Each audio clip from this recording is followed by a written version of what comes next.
I used to suffer from extreme emotional numbness where I didn't feel emotions. I was numbed from life. When someone would say, oh, look at an amazing flower or look at the sunset, I would feel nothing from it. It doesn't feel, oh, it's just the sun, it doesn't matter. And so even when like a baby was born or something like this, I wouldn't feel happy. When, people were excited about something, I'd just be like, yay, like I'll be faking my happiness and faking my joy. I'm not really feeling anything, not really feeling any emotion. And there are three reasons why this happens. There's three reasons why people experience emotional numbness. And I want to share with you what you might be going through and maybe some things that you can go ahead and do about it to overcome emotional numbness, also known as anhedonia. Let's get started. Hey superstar, it's Gavin here from Wake Up Fulfilled. I'm a subconscious mind specialist and I help people reprogram their subconscious personality so they can create the reality that they want automatically. We're going to be talking about emotional numbness, also known as anhedonia. Anhedonia is like a type of depression. It's not necessarily that you're depressed. I just think a lot of people, what's happened to them is they've just been traumatized and you probably haven't realized why yet, but we're going to be talking more about that in just a moment. And their emotions, they don't necessarily feel their emotions. There's one other reason why you might not feel emotions, and I'm going to talk to you about that at the end of this video. So make sure you stick to the very end so you better understand this particular condition and this particular problem that you may have in your life. So emotional numbness is a feeling where you don't have any feelings. You feel like there's a block there, or there's a wall inside of your chest or your stomach or your heart area, solar plex area. You feel like there's, just stuck energy, or it just feels thick, or it feels like you can't breathe, you're shallow breathing. You just feel tight and rigid all of the time, and you don't feel relaxed, you're nervous, or you may have anxiety. And so you experience feelings, you have feelings, or you might not just feel them to the fullest, or whenever good feelings come in, it's like your mind blocks them and suppresses them and pushes them away, and you don't know why this is happening. And you can't help but feel numb or emotionally numb. And I totally know what it feels like, and I've been through it myself. And when I would hire coaches and mentors, I would pay them money and I would tell them like I don't feel emotion. They would ask me to visualize the life that I want, and I can't feel anything. So what's the point of me visualizing? I couldn't use affirmations, I couldn't use any techniques, because when it came to like personal growth, I was just emotionally numb. And so I needed to figure out how to overcome this thing. And so I ended up going on my own journey to finding out what this is all about.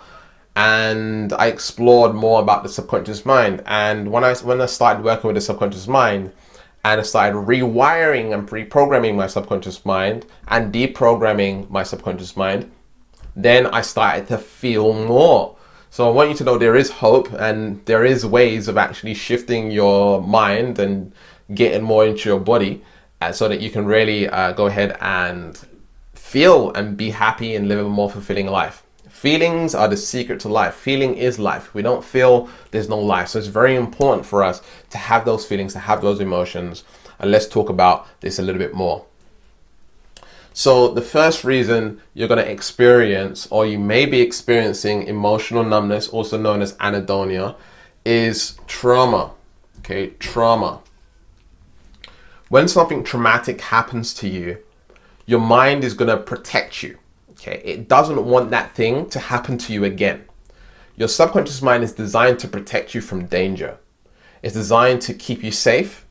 It's designed to keep you within your comfort zone.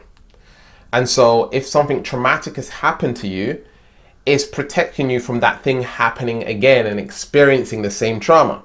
So for example, if you've had a car accident, or you had a big breakup or a divorce, or someone abused you in some way, shape or form, whatever it is, you going through that traumatic experience, your subconscious or your body overloaded, because there's an overload of emotional intensity, and the overload of intensity created a block within your subconscious mind so that you couldn't take on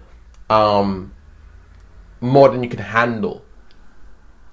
And so that's there now, that's inside of your mind, it's inside of your body, so that if something is to happen to you again, you can handle it. It's not a problem. I'm emotionally numb, baby. Like, it doesn't affect me. Okay, so you can handle, life. However, this is not a good strategy, as you probably already know, to just be totally numb to everything. So basically what I do when I work with people is we have a conversation with the subconscious mind and we tell it that it's actually safe to have feelings and it's safe to have emotions. You just need to be more practical about it. And I help people overcome that particular trauma. So traumatic experiences has a huge influence over our whole lives. It can affect your way of speaking, your way of communicating with people. It can affect your productivity and getting stuff done. It can affect your relationships and connecting with another being. Sometimes you don't understand why people are going through specific emotions and you don't know how to speak to them or communicate with them because you don't feel anything yourself. You can't empathize with them because you don't have that level of emotion that, is compassionate for their lives. So you have to kind of guess and kind of interpret through logic what they're going through and be there for them. But it feels weird. It doesn't feel quite right.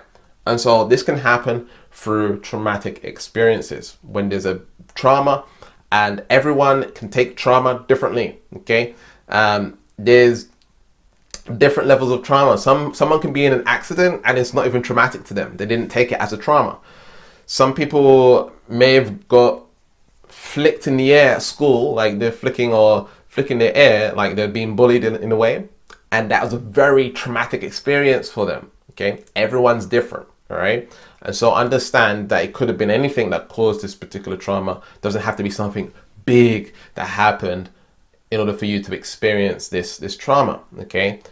Different ages, different levels of experience in life dictates how much trauma you're going to take on board. If you was young and then something happened to you where there was a breakup or divorce in your parents, maybe that was extremely traumatic to you because you didn't have the experience of life yet. However, if you were older, you may have not taken that as a traumatic experience. You see how that works? So it depends on your life, your upbringing, and what you know, and all of these things, okay?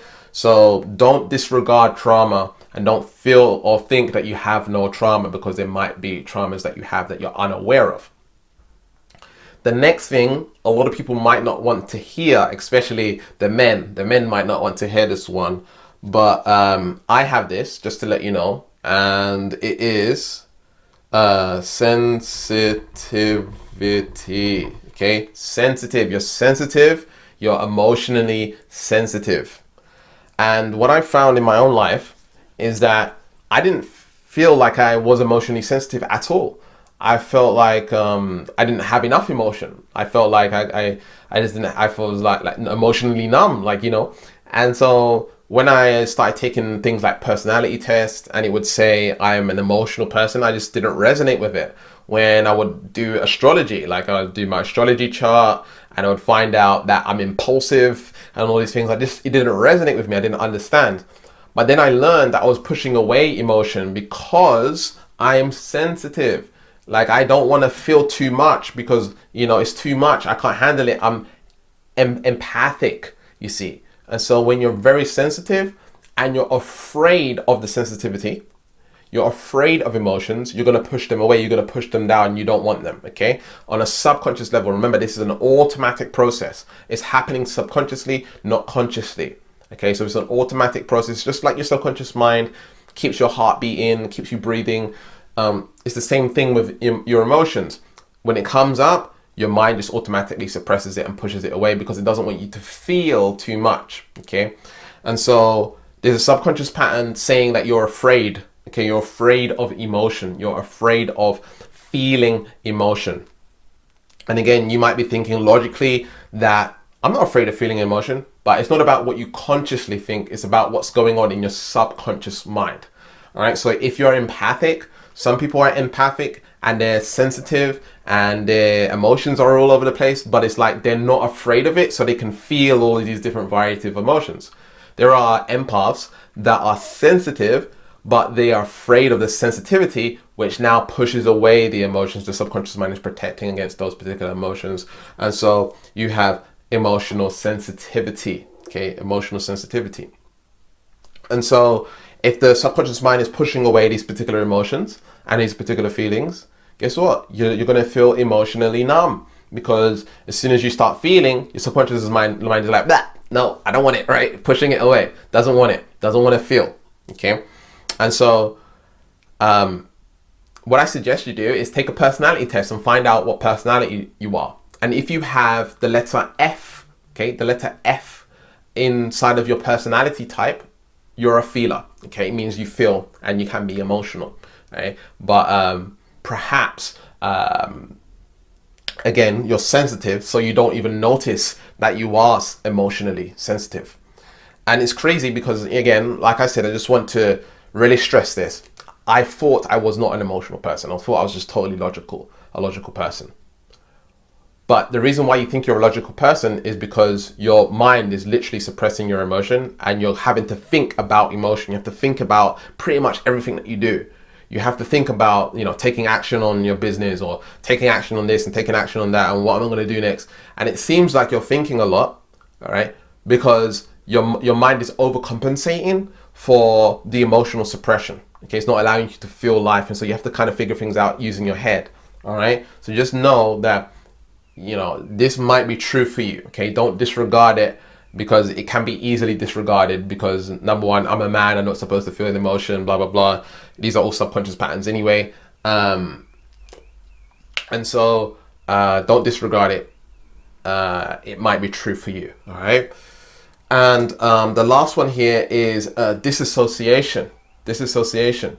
So it's like, you have emotion, it's there, but it's like you're not quite feeling it in your body. Okay, so you're disassociated. Okay, your emotions here, you're here, right? Your emotions are here, you're here, and so they're not one and the same. It's like you're looking at your emotions. It's like you're watching a movie of your emotions, and so it doesn't quite feel like it's yours. These ain't mine emotions. They're not mine. I can't really.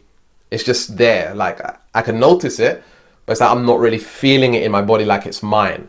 Okay, so that's called a disassociation. You want to make it associated. You want to make your emotions associated so that you feel them in your body. You feel them in your being. And so it's associated to you. And disassociation can happen through trauma. Disassociation can happen through your dad or a father figure or something like this telling you, don't feel emotion, don't cry, don't do that. Like, only wussies cry, stop being a wimp, stop being all this stuff.